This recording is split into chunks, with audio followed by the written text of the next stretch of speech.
Oh, what an interesting week in Major League Baseball. And quite frankly, an interesting month here in the month of April. And I already said in hour number one, once we get to May, which is next Sunday, hey, losing streaks, better turn around. Winning streaks, you want to extend. You want to build up that lead before you get to the All-Star break, and away you go. It's Donnie Rightside along with Craig Mish. Pro Baseball Today on a Sunday, Craig. Again, big news stories all across the map, which leads us to Boston. Will the Phillies make a change here? Ken's team stay hot? Will the teams that we talked about in last place, who figured they might be in first place at this time of the season, still a lot to decipher here?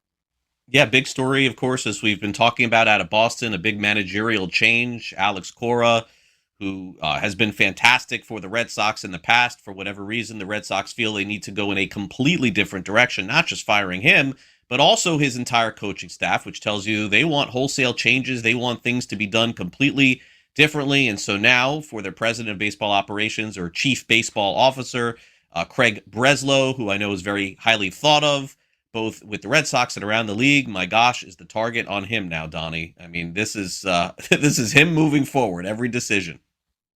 Exactly. Like the shield goes away. And again, just joking about the Philadelphia Phillies, like, okay, Dombrowski still has an ace in the hole, which is Rob Thompson. But if he gets rid of him, then it falls right on Dombrowski at this point. Everybody just hoping things start to work out across Major League Baseball, so people don't have to get fired and players that have to be moved. But the one thing that we do love is looking on the horizon. When two good baseball teams meet up when they're playing good baseball, it is fun to watch. We're talking about the Cubs and the Padres. New series starting this week, Craig. You look at the standings right now. Chicago Cubs knocking their way around here. Man, I thought there was going to get 10, 11, 12, 13 game win streak. Was broken up yesterday, but still sitting there with a 17-10 record. Then you take a look, though, at the San Diego Padres. First place technically in the NL West at this point right now. They'll meet up Monday, Tuesday, and Wednesday, Craig. Yeah, probably the best series to start the week. And of course, some really good pitching matchups, too. I love when Matt Waldron pitches, because every once in a while he throws that knuckleball in Wednesday night, so I'll want to check that out. But look, Boyd, Edward Cabrera, Jameson Taillon, all of the Cubs starters doing a really good job. And as you mentioned, the Padres bullpen has been just nasty. So I would expect a fun series this week. Clearly, the Padres will be favored probably in 2 of the 3 games. Cabrera, I would guess Tuesday, will be favored over Buehler, just based on the way that the Cubs are playing and the way that Cabrera has pitched for the most part. But yeah, fun series coming up there.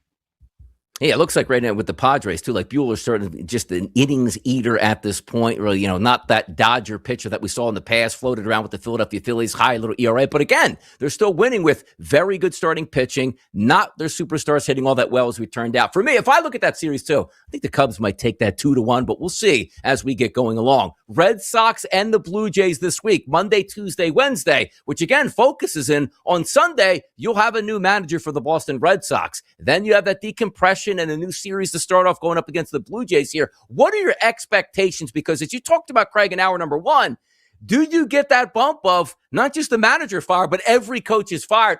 Put up or shut up time for the players now for the Red Sox. Look, it's really hard for me to say, not being around, but generally speaking, anytime in sports a manager or a coach gets let go, you do get that bump, at least initially. And I don't know if that will happen this week, but it is set up for Boston to get that bump. I mean, look who the Blue Jays are throwing at the Red Sox this week. And I know Bayo got absolutely destroyed this week, but this is Corbin, Lauer, and Scherzer. And Scherzer is one of those guys where, Donnie, is someone going to go run out to the mound and drag him off? Like, is that what's going to have to happen here for him to stop? I don't know. He's a Hall of Famer, but I mean, it's been, and I love Max, but man, it has been rough for Max Scherzer pitching this season. So, I mean, it's set up, Donnie, for the Red Sox to win 2 out of 3 coming up here, but based on the way they're playing, I can't say that.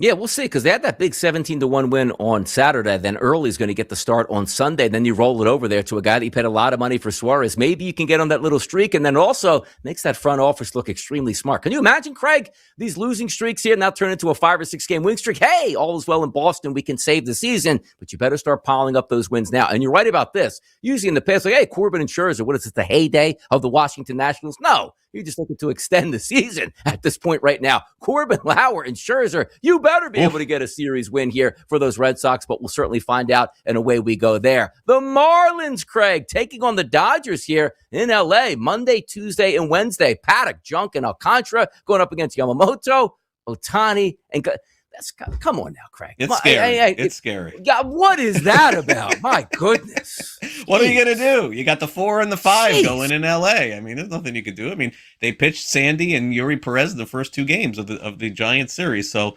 yeah, I mean, look, this is kind of daunting, I would say, Monday and Tuesday. But Jansen Junk, Donnie, look at Jansen Junk's stats. He's pitched great. So maybe Tuesday's that game where the score is 0-0 for a bit, and then the Marlins are able to steal one, and then they got Sandy Wednesday, so that obviously gives them a chance. But look, here's the good news, is that no matter how the Marlins do in Los Angeles, they're only going to go to Los Angeles once all season long, and it'll be Monday, Tuesday, and Wednesday. That's the good news. Get it out of the way. And again, sometimes you go back to your childhood. Like I remember being like in major leagues, like in 6th grade, and you always would sit in class and it'd be like midday and like, we have the fastest pitcher in the league pitching against us tonight. And you think about that all the way up to the game. And if he didn't show up to the game, it was great. But even Major League Baseball players, we're going to LA. Well, who are we getting next day? And you look at your stats like, I hope I can survive these next 3 games here at this point here. But that is amazing. Yamamoto, Ohtani, and Glass now on the mound, and away you go with the Dodgers. Yankees and the Rangers here. The Yankees having a great early part of the season. The Rangers, I still have some pretty high expectations for. Monday, Tuesday, Wednesday series. Going to be Fried versus Leiter, Schlittler versus DeGrom, Warren versus Eovaldi. 3 good pitchers going there for the Yanks in that series against the Rangers. Yeah, and I think the Rangers are going to fight a little bit here. The Yankees are going to have to step up a little bit more than they have. They've had a little softer games this past week, or at least on the schedule it appeared that way. I think that they're going to have their money out for them this week. I think that DeGrom will do a really good job. I think that the Rangers are coming on a little bit more than I thought. So I would not expect the Yankees to dominate Texas in Texas. They've had really good pitching performances, have the Yankees. Will Warren is one of those. Yep. And Schlittler has done a really good job too. But let's not just discount this series as the Yankees going on there as world beaters. Remember, every other week we're going to come on here and Yankees fans are going to want somebody fired. This is the week they don't. Next week will be the week that they do. Look at that, though. Will Warren, 31 1/3 innings pitched, 2.59 ERA, 37 Ks, 7 walks at this point here. The Yankees waiting again to get Garrett Cole back. Imagine if Garrett Cole turns into the old Garrett Cole here. Same thing we're waiting in Philadelphia with Zach Wheeler. That could be big time here for those Yanks. How about the Rays and the Guardians coming up this week? A Monday, Tuesday, Wednesday series. Matz versus Messick, Martinez versus Bybee, Rasmussen versus Williams here. And that is the series. The Rays hanging around just like they always do, Craig. Rays are a really good team. I thought they would be good going into the season, and they are once again. Fun series here. It won't be the most featured series on the board, but naturally, Matz, Martinez, Rasmussen all have had really nice starts.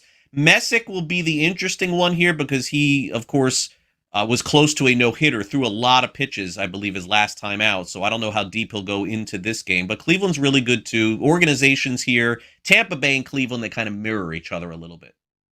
Had a lot of thoughts on those Guardians here, and technically sitting in first place in the Central Division. We'll see how long they can keep that up at this point right now. And also the Angels and the White Sox. I guess you want to take some team totals to the over. You can have it. Kohanowitz, Soriano, and Kikuchi on the mound. Monday, Tuesday, Wednesday here for the Angels. Kay, Martin, and Fetty on the mound for the White Sox. Not fantastic pitchers outside of Soriano, who, my goodness, man, Cy Young Soriano might as well this could be this guy's name so far. Yeah, I mean, Donnie, our first Pro Baseball Today show back in March, we said that it would be the Jose Soriano Murakami showdown on Tuesday. Right. That would be the big showdown of the season. And here we go. I mean, look, this is why baseball's so much fun, because nobody had Soriano, nobody had Murakami, and here we go Tuesday night with both players, one being the best pitcher and the other maybe being one of the best hitters in all of baseball. So probably a lot of runs, I would guess, this week. But Soriano has just been so good, breaking all kinds of records. From a historical perspective, I believe this is the key start coming Tuesday. If this guy has another scoreless or shutout, I mean, you're starting to talk about great starts to a season like Hershiser and some of the other great pitchers in the history of the game. He's in it right now. All right, Craig, need you to pick up your phone once again this week. The Phillies are struggling with their outfield. There's an outfielder there for the Angels and a team that might not be that good, Craig. It's the annual Mike Trout segment here. Each week, will he be a Philadelphia Philly this year? Come on. What about the lockout? Lockout question next. By the way, Trout just opened up his golf course in South Jersey. Come home and play golf, and for the Phillies, Craig. That's made in heaven. We'll be right back.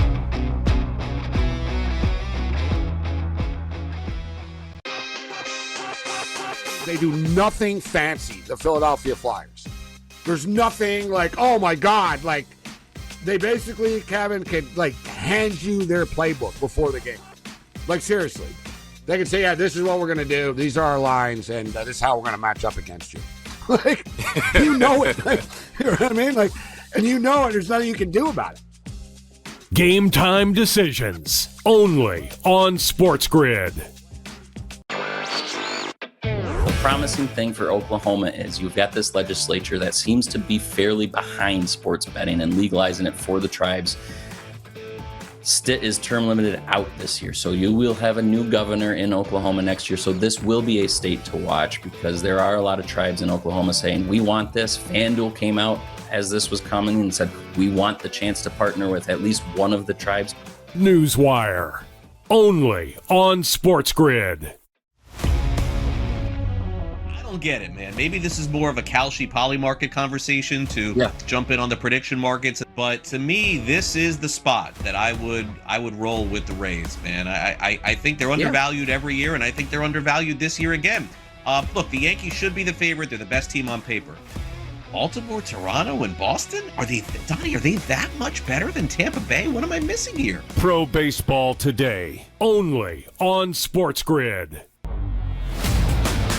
The level of involvement with the government and the universities is just absolutely hilarious. You got nothing else going that you got to be this involved here across the board? I do not get it, Donnie. I really don't. But that just goes to show you how much it means here to certain individuals in politics.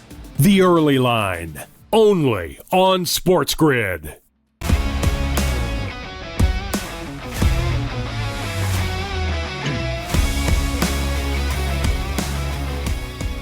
Mariners and the Twins this week here, Craig. Monday, Tuesday, and a Wednesday series here. Now, you take a look at the Mariners. We're struggling to start the season, waiting for those bats to wake up, but they're currently on a little win streak here of 3 games. But also, you take a look at the Twins, a team that with expectations this year that they just could be selling. If there's no CBA, they're going to get rid of that roster here. Let's talk about the Twins for just a few moments. 1-4, Craig, currently in their last 5 games. And you take a look at the standings. Not awful at 12-15, so to speak, but the expectations for us, Craig, coming into the season, not really high on those Twins. Yeah, and I'm not surprised here. The Twins will go the other way at some point. I thought they were playing for the future, very similar to the St. Louis Cardinals. Cardinals got off to a good start.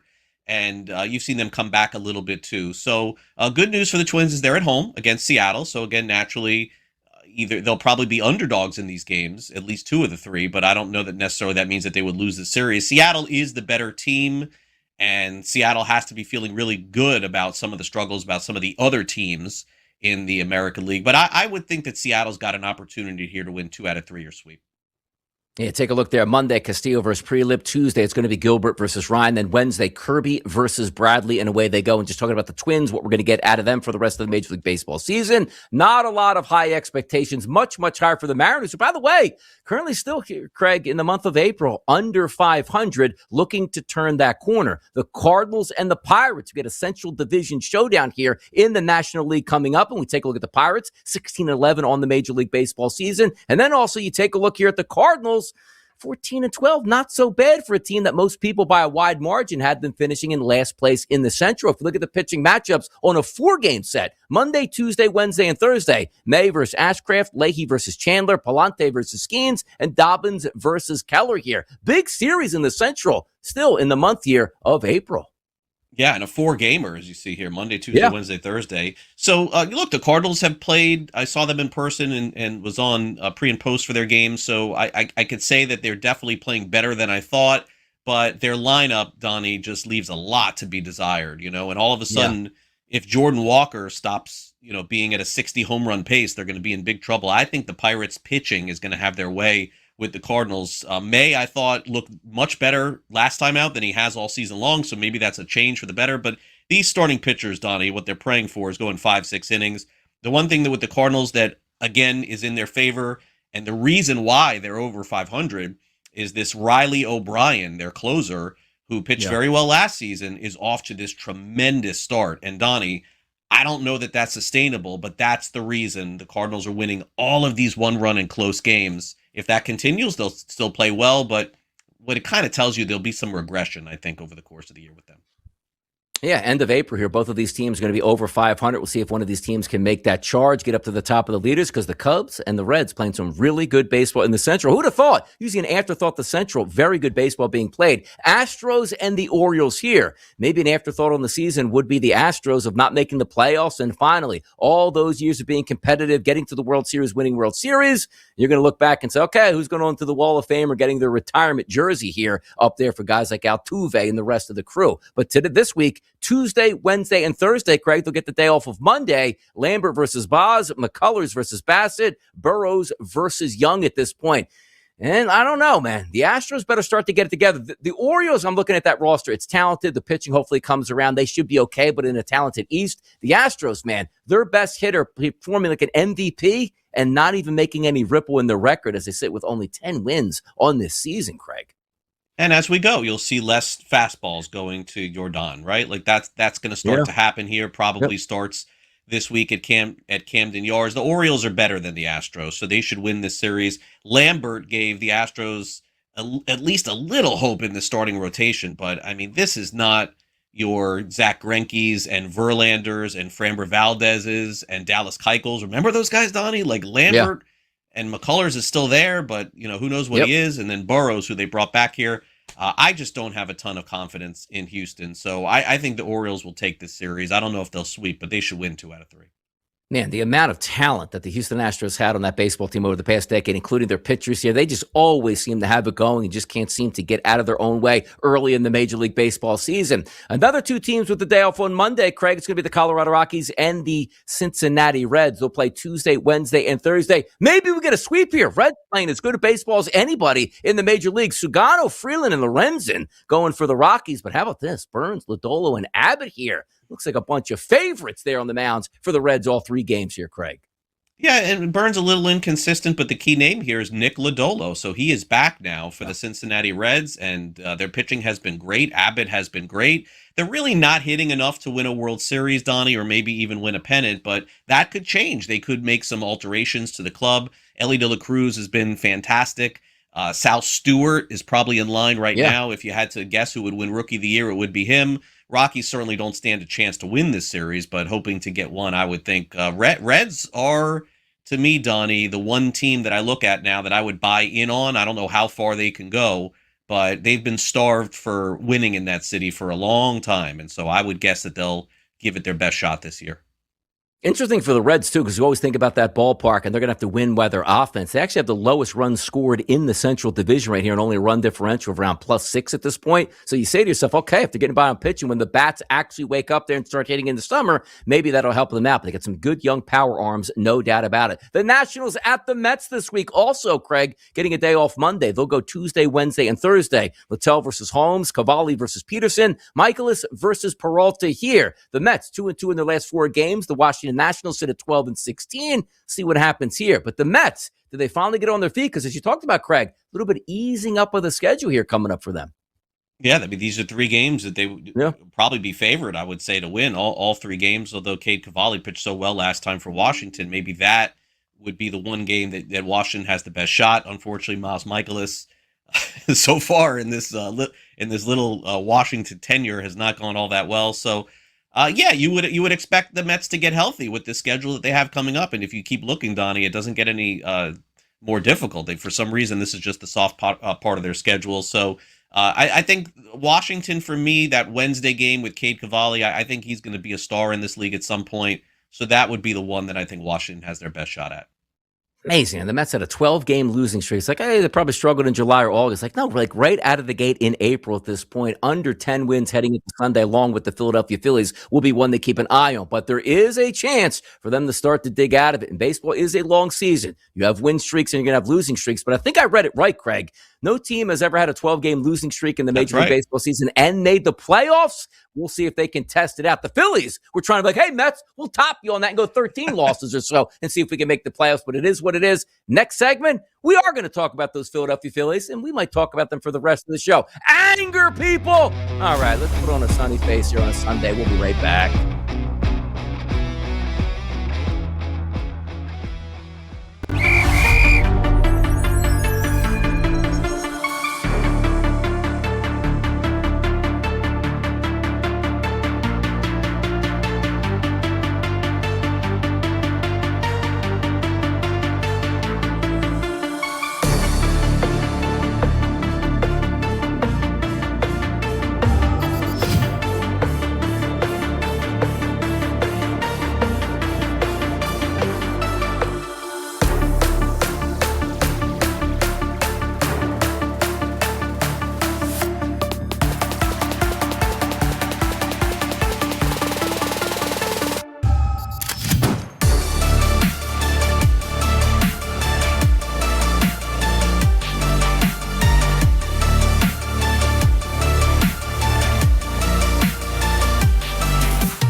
The Phillies come home as conquering heroes, at least picking up one win in the last 10 games here before they return back to Citizens Bank Ballpark. Throw the day off on Monday after the game on Sunday, Tuesday, Wednesday, and Thursday going up against the Giants. Now, the Phillies have been struggling. They do sit in last place technically right now, but we had a lot of interest in how the Giants would open their season because why?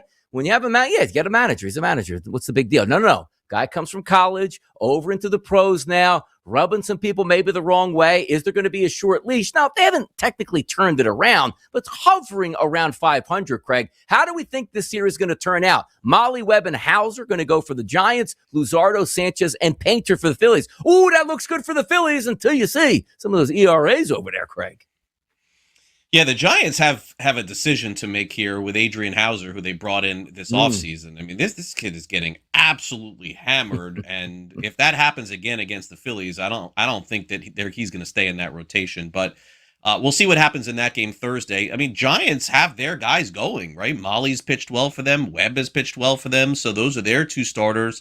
Luzardo has not done great things for Philadelphia. You would expect Sanchez to get back on track. This is a tough series for me to call, Donnie, just looking at it here, because I do think the Giants are one of those teams that got off to that tough start that are sort of getting back into it now, right, Donnie? Like, I think that's a team, they're not going to win 90, but you could see them winning in the 80s and see them clawing back to 500. So not giving up on them just yet. This is not going to be an easy series by any means for Philadelphia. And the Giants bullpen has been really good as well. So toss-up series for me, but Thursday would be the one that if the Phillies can't hit Hauser, then they're in big trouble. Because take a look at what he did on Friday. It was ugly.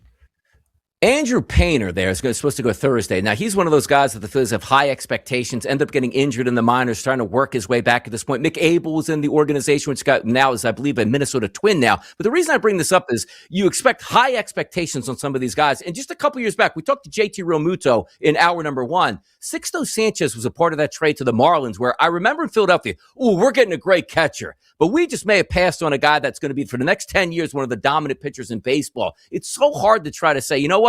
Transfer this greatness from being a young kid into the major league system. Painter ups and downs already. The velocity isn't there from before the injury, but a big start there on Thursday going up against Hauser. Tigers and the Braves. Good series here, Craig, by the way. How about this? You take a look at Tuesday, Wednesday, and Thursday, the off day on Monday. Braves in first place. Detroit looking to reclaim their status as maybe winning this division after that collapse last year. Mize, Skubal, and Valdez on the mound going up against Lopez, Ritchie, and Holmes here. Ritchie with that great first start is going to get another start. Holmes has been solid. Lopez on the mound, but you see Skubal and Valdez. That's that 1-2 knockout punch Detroit hopes they have if they can make it to the playoffs. Very tough, but look, the Tigers are going to have to score some runs against the Braves. The Braves are going to score runs in this series, so this is not going to be a walkover. And you mentioned Ritchie. Ritchie threw his first pitch. It was hit for a home run, and then he was awesome after that. So what's his reward? He gets to face Skubal in the next start on Wednesday. So very fun, tough series, I think, here. And a series I still think the Braves potentially can win, but again, Detroit always doing it on the strength of their pitching. The Braves can mash a little bit here. So I think Detroit's going to have to score 4 or 5 runs in a couple of these games to get some wins. All 3 matchups, of course, favor the pitching, I think, for Detroit outside of the first one. Lopez probably a favorite at home.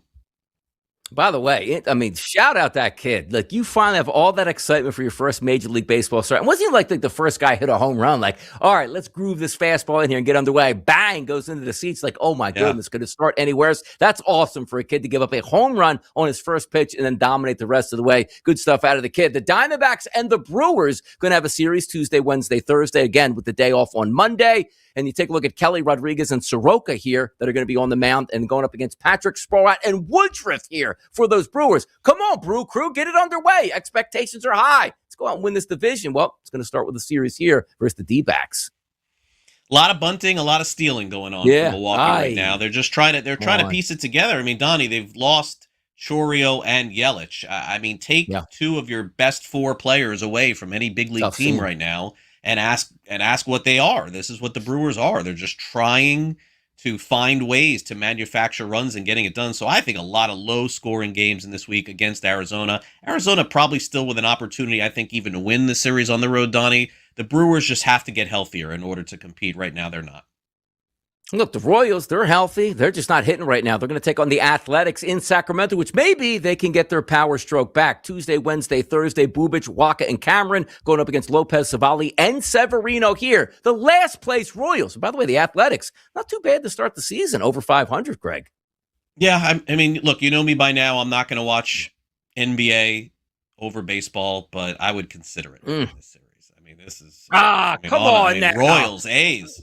Come Royals, on, Bobby A's. Witt's just right around the corner from his first home run. By the way, if Bobby Witt hit a home run this year, they're going to give him the silent treatment in the dugout, like, hey, first home run of the season, and Stanley congratulations on that. Bare knuckle fighting. Something's got to be on at that point. Something. SportsGrid Network, that's La what's Liga? on, people. We'll be right back, right? Yeah, we'll be back. Craig, take it away. La Liga, it's all you, baby. Let's go.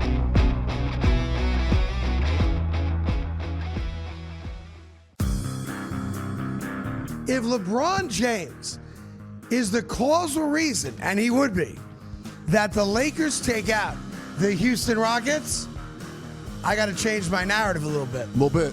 I gotta walk back some of the aggressive criticism of the self-appointed greatest player of all time, which he's not, but that's why I said self-appointed. The Craig Carden Show. Only on SportsGrid. Gotta call it what it is, Donnie. Did Houston just completely misfire here? Like, did they not do enough research, background, find out more about the guy for him to say this just a few weeks into the season? And then you start wondering, Donnie, is it really dead arm? Like, is there anything going on here? Like, oof, I don't know. Just an awful look for Houston at the start of the season, and they can't win a game to save their lives here. Pro Baseball Today. Only on SportsGrid. Do you think technology and those earpieces, again, when it comes to the development of the quarterbacks, is hurt the game? The development of the quarterback position is getting worse and worse and worse because you don't see live action, you don't get game time experience, and you're going to have to develop in a slower way. And to me, if you don't have the people around you, it's going to be a tough road to be able to play the game. Outspoken with Dan Cilio. Only on SportsGrid.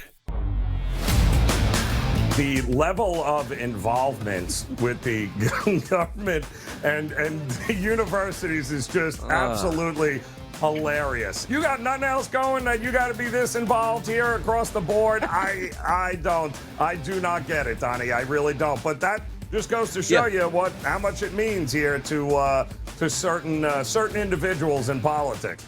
The Early Line. Only on SportsGrid.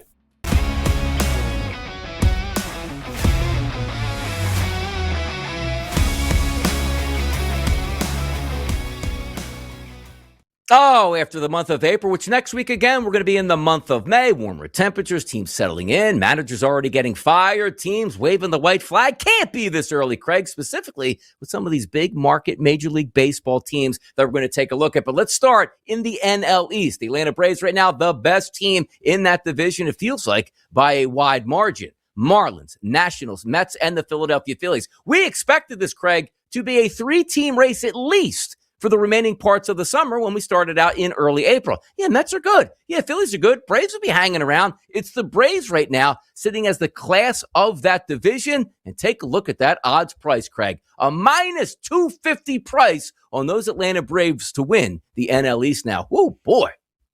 I just don't have a lot to add here. Like, Donnie, I can't certainly make the case to invest in anybody except for I do believe the Marlins are going to hang around here and have a goal in mind, but I don't know which direction, and the Washington's not going to make it. So, I mean, to invest in any of these, I guess my shot would be on your Phillies a little bit, that they get it going, because Dave Dombrowski is on the back nine of his GM career, I would assume. Like, I mean, the guy is not, I don't think he's going to go anywhere after Philadelphia, and he's always in the position to win.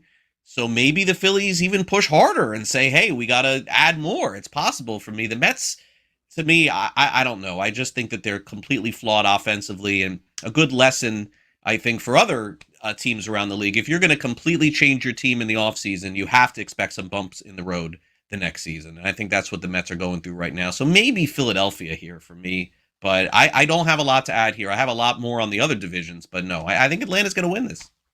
It does. And again, we're not talking about, Craig, like, okay, 2.5, 3 games back, Phillies aren't playing well, they're injured, they'll get healthy. Like, you're talking about almost a double-digit deficit to a good Major League Baseball team. And most people that understand the game, like, well, there's a long way to go, but there really isn't. Like, how many teams make up a 10-game? I don't care when it is against a quality team. And also, if you are looking at the predictive markets right now and you want to buy into the Philadelphia Phillies, they're currently only trading at a 16% to the yes contract that they would be the NL East champion. A $100 investment would pay back $417.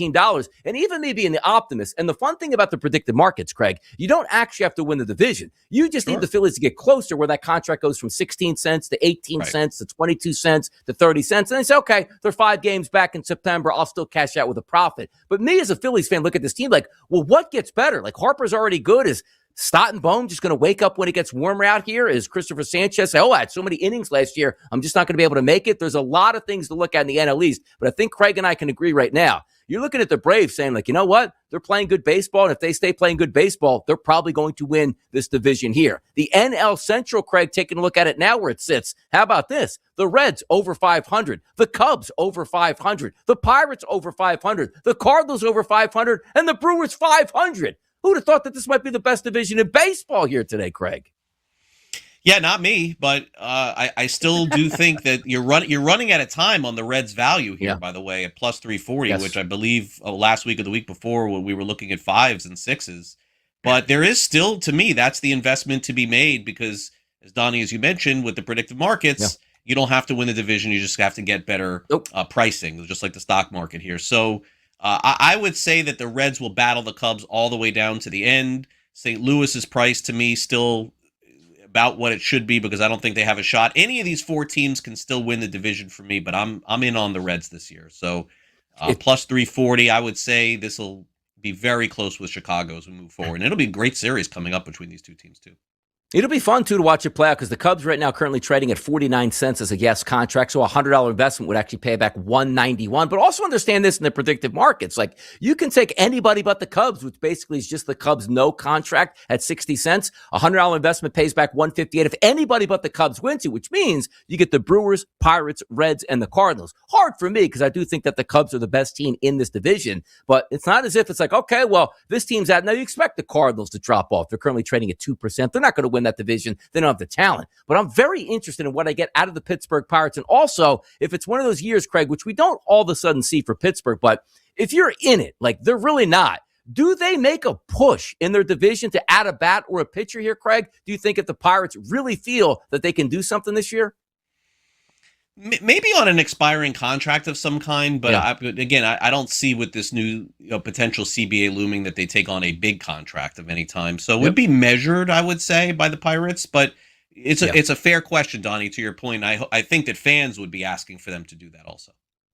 We got a log jam here in the AL West, Craig, taking a look at the Rangers, Athletics, Mariners, Angels, and the Houston Astros. And we talked about who's hot, who's not. Well, certainly not. The Houston Astros, only 10 wins in last place, but it's not as bad. It's one thing, Craig, that we just talked about the NL East. And if you're the Phillies or the Mets, oh my goodness, like we're 10 games back. That's not the case. The Astros are terrible at 10-18, but Craig, under 5 games out of first place in the month of April here. Mariners, Rangers, Athletics, they lead the way. And of course, the first 2 teams that we just listed there, the Mariners and the Rangers, probably the class of this division right now. But can you see maybe the A's being a little pesky the rest of the summer here or no? Not really. I think it's a team race probably at best here with Seattle and Texas. I think, Houston to me is not a team that's going to be fighting for this. So I still think those 2 at the top are the ones.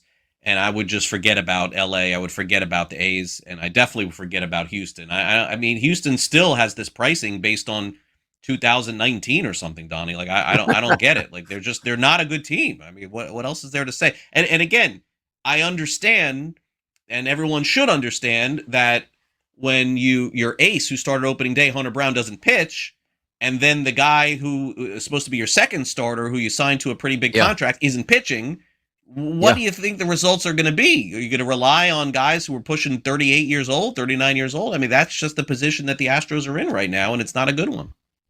Craig, I want to make a little proposition for you at this point right now. The Los Angeles Angels on Polymarket right now. No contract to win this division. And by the way, you take a look at the standings right now, only 2.5 games back $100 investment on the no for the Angels will net you, Craig, 90 cents. How about, can I interest you in getting 90 cents out of this transaction here? Yeah, maybe so. I mean, I'd be more interested in buying in on the Angels and thinking that they could finish ahead of the other two teams. That to me is something that I can see happening this year. By the way, about 3 cents here on that contract, Craig. $100 investment pays back $385. Come on, again. That's if your phone doesn't ring where Trout's coming to the Philadelphia Phillies. That could take a hit there if that happens. Or by the way, let me ask you this too. Soriano's been really good.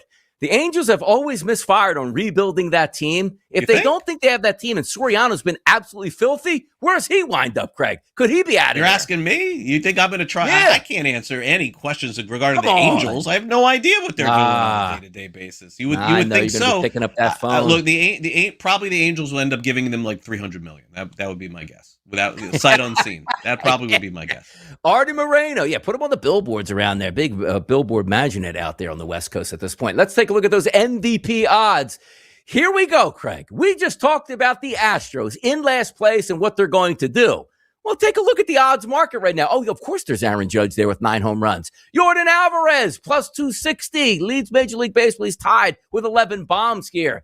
You're not going to get those extracurriculars, though, saying, you know what, boy, if they're playing meaningful baseball in the month of September, that's going to help him out. Bobby Witt Jr., all right, he's sitting around 280, no home runs. Somebody should be able to climb up and try to take this, no? Or is it just going to be Aaron Judge once again here, Craig?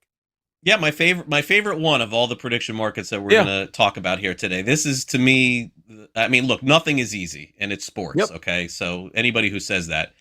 But you know who's going to finish runner-up to Aaron Judge in the MVP, who's got this best it is Jose Ramirez. Come on, 20-1. You know Jose is going to be top 3. He is every year. He never wins, but he's going to be there in the end. So that would be the easiest one for me to just take and slide him up there. Unfortunately, I mean, right now, I don't think anybody's beating Judge. But Donnie, what am I missing here? Jose Ramirez has a top 5 finish, top 3 finish every year in the MVP. How is he so low? I don't get it. 4.5 cents. He's currently trading at to the yes. $100 investment on him with Polymarket would pay back $411 here. You got Mike Trout, you got Cal Raleigh, you got Corey Seager, Julio Rodriguez, by the way, at 1% at this point. It is interesting where it's just like, we're waiting for Judge to really take off. He's got 9 home runs already, probably on pace well over to get to that 50 number if he gets hot when the warmer weather starts coming out in the Bronx.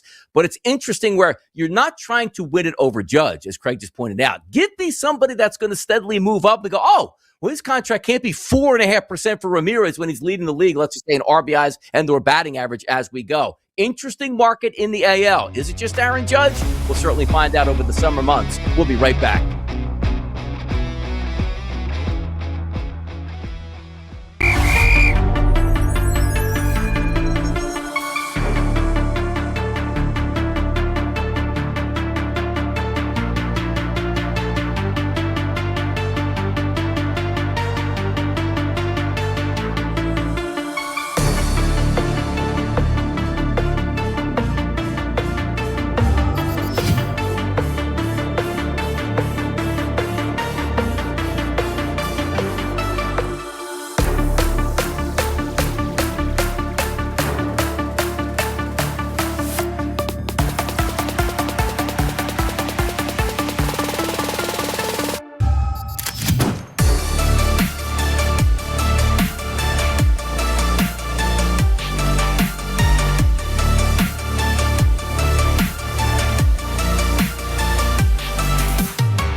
As Rocky said a long time ago, nothing's over. And why not? Well, Shohei Ohtani, actually, it wasn't Rocky. I think it was Rambo that said nothing's over at that point back then. I got to check out some things here at this point. Ohtani, the favorite, though, in the NL marketplace to win MVP. Minus 350, Corbin Carroll, Ron Acuna Jr., Juan Soto, Ellie De La Cruz. So let me just start off by saying, I always think Ohtani, as long as he's an average pitcher and average hitter, he's the best player in Major League Baseball and should be the MVP. But we know voters don't look at it that way, which means he better perform up good. He better have performance stats on the pitching mound comparable to what he does at the plate here. But at minus 350, it's always Ohtani, Craig. It is.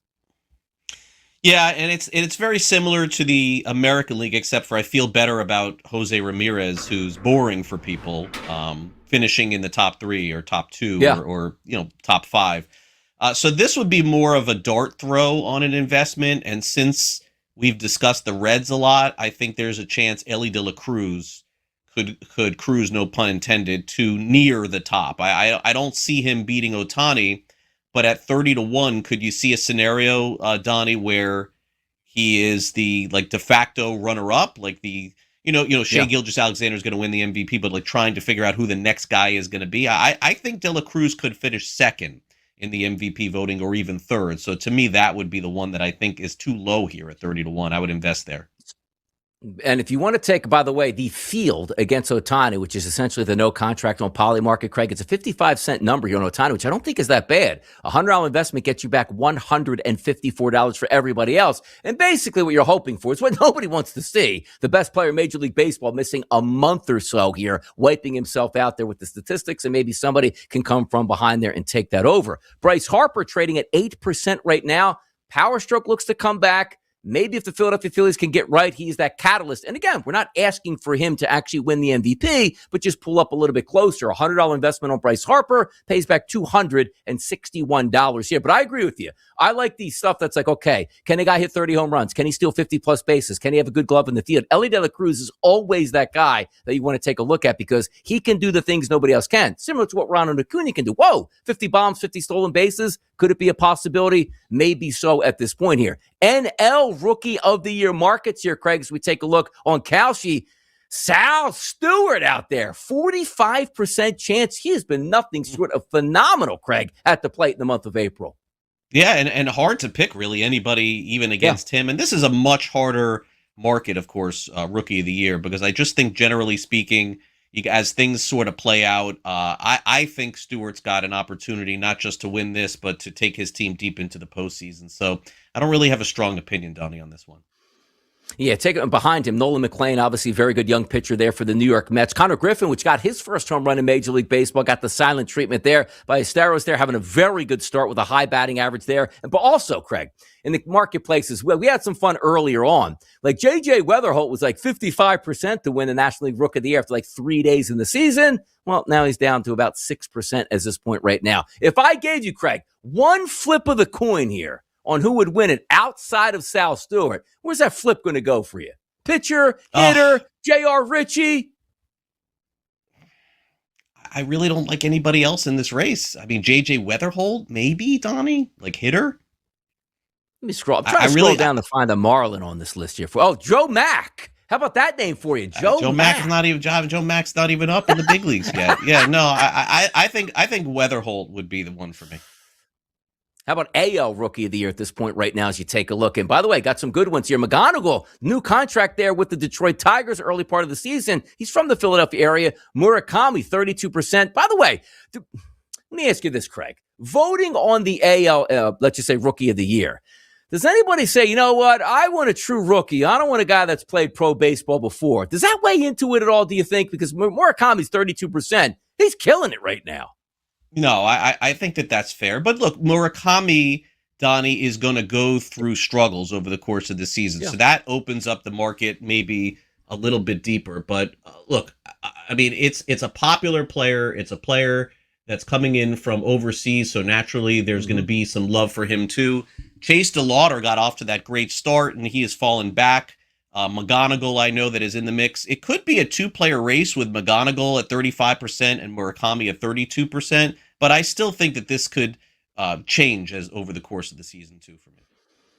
NL Player of the Month for the month of April, and say, why is that important? Well, we have a couple days left in April. Next show that we do is going to be technically in the month of May. You know the leader in the clubhouse is on the Cassie Marketplace? Nico Horner for the Chicago Cubs at 17% here, followed by Andy Pajes and also C.J. Abrams. Somebody behind the wheels of steel right now is probably getting fired up over this guy, C.J. Abrams.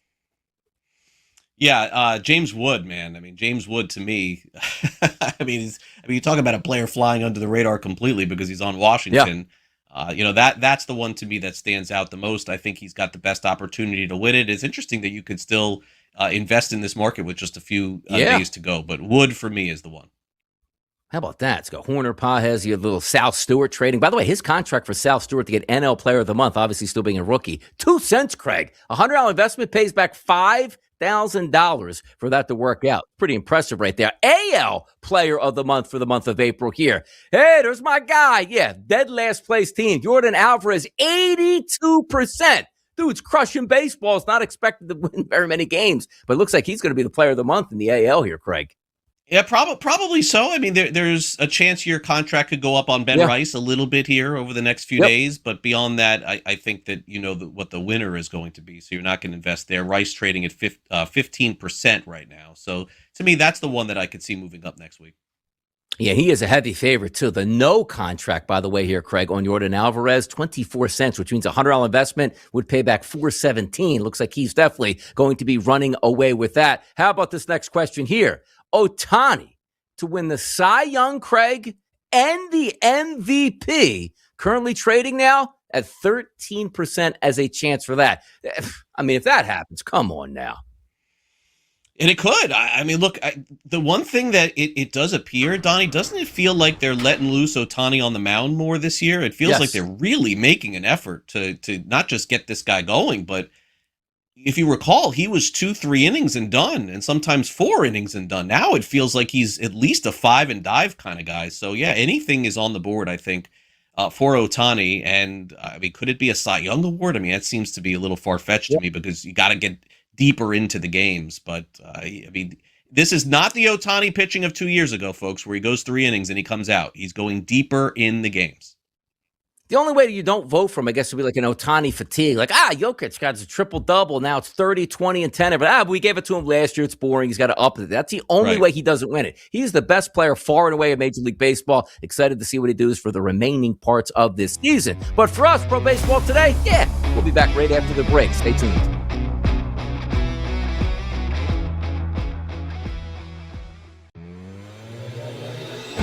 Alienate your fan base. That's the problem. You know, you got to show your fan base that you're still trying to win, and you want to sell tickets in the summertime. You don't want to go into mid-May and say, all right, we're 15 games out, but it's still only early May. No, fans will stay away. So you don't have the luxury anymore of just waiting. So someone's got to get fired. One of these teams is going to fire someone by the end of the month. In-game live, only on SportsGrid.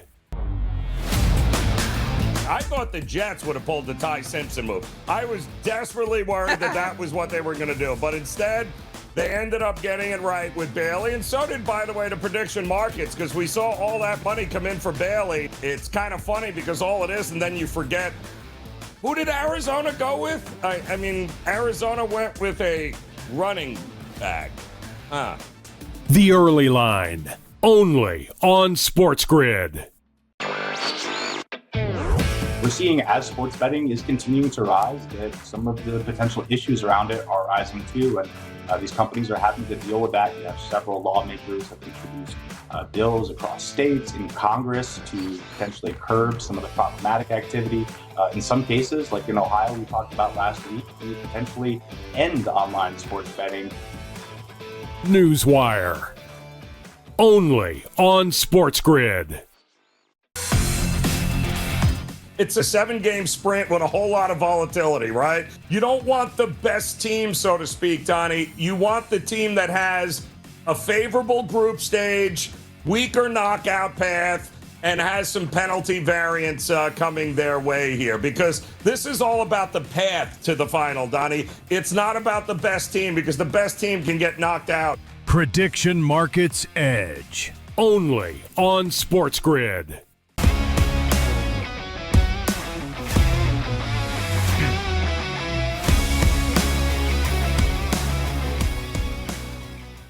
Did we know there's a certain branding of businesses that you might want to get into that could be profitable here? That also, I want to check, because so many times we see like Polymarket and Kalshi, hey, people are investing in things they already know about and getting in trouble. Well, did the Boston Red Sox actually reach out and say, you know what, we're going to buy like a limousine corporation here that's going to be specifically moving coaches in and out? I said, Donnie, what the heck are you talking about? How about this underdog MLB tweet here? The fired Red Sox coaches are being transported by Coaches for Hire LLC. I got to check into these LLCs and see who's behind this here. But they needed, and it's like, Craig, this wasn't like, come pick them up in the car. They needed a van to fill up coaches to move them, who now, I guess, are for hire. Yeah, I got to tell you, this is some bad timing and some bad luck for the brass of the Boston Red Sox to have that on the side. But yeah, kind of funny. Also, it's being reported, Donnie, to the Red Sox credit, they did hire a private jet to fly all their coaches and Alex Cora back to Boston. So to their credit, they did do the right thing. I don't know if you remember in the past, there was a hockey coach here in South Florida who they made him take a cab right outside the stadium to go. It's pretty ugly. Yeah. But either way, yes, funny moment there.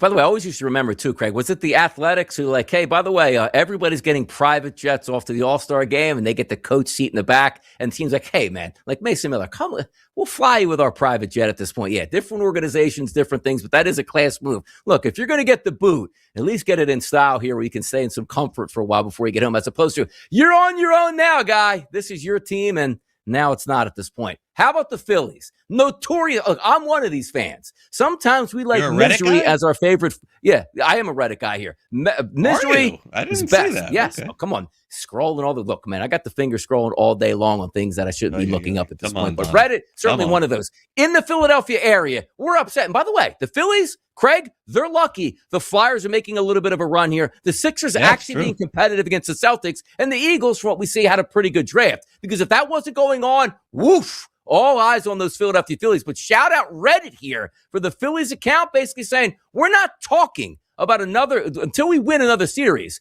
It's all Wawa themed, which again, we love Wawa here in the area. Great soft pretzels. You roll in there, you get some gas, you get some food, and on your way. But it's been so bad right now where people don't want to watch the film. Forget about they're on Apple TV or Amazon Prime, whoever they're on. We don't want to watch them as is, but Wawa until they win. That's the postcard. Yeah, is that accurate? Because we have a Wawa here, Donnie. I got gas the other day, and I did almost go for a pretzel. Is that a move I should make? It was very close for me. I didn't make the move. Yes, is that what they're known for? Okay.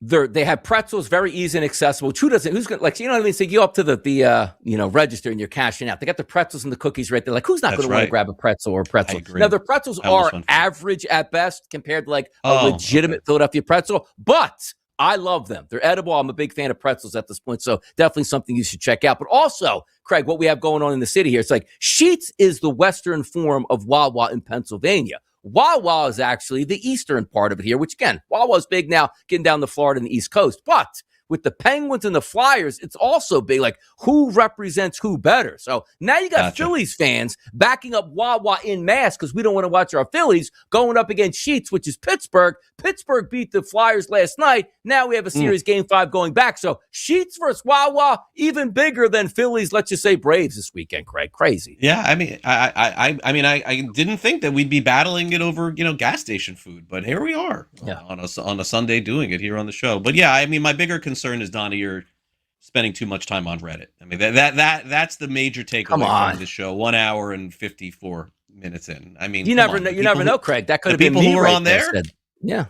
That could have been me behind the scenes saying the only Phillies talk until we win in those series at this point. But by the way, also, we have some fun topics at the end. Wawa, obviously, gas, food, and stuff like that. New Jersey, Craig, did you know, is putting in legislation where they're going to allow us to pump our own gas. And people aren't happy about that here. We got our gas pump. Like, we don't want to go, get out of the car. We sit there, hey, look, fill it up regular, please. Sit in your car. It's very nice. Wow, we don't have that here. Yeah. Yeah. It's supposed to save a couple of cents on our gas tax. Yeah, no, I'm pumping my own gas here, Donnie. That's a rite of passage here. Yeah, no, that's what we do. But normally when I get gas station food, generally it is just a cookie or two and a Gatorade, and that's it. I'm not big on ever doing that. It just feels dangerous to me.